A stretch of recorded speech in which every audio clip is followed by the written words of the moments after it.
نہیں بھائی، ڈاکٹر نے کیا منع کرنا ہے، اس سال قربانی میری تھی نہیں، اور شام ہو گیا کسی نے گوشت بھی نہیں دیا، تو سوچا دال ہی بنا لیتے ہیں۔ ہاں اجاز بھائی، آپ بالکل ٹھیک کہہ رہے ہیں، آج کل لوگ قربانی گوشت فریج میں ہی رکھ لیتے ہیں، کسی غریب کو ہی نہیں دیتے۔ ہاں بھائی، اللہ ایسے لوگوں کو ہدایت دے۔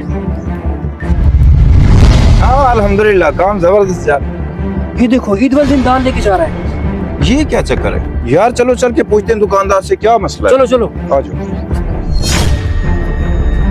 السلام علیکم سفیان بھائی، یہ جو ابھی بندہ دال لے کے گیا یہ کون ہے؟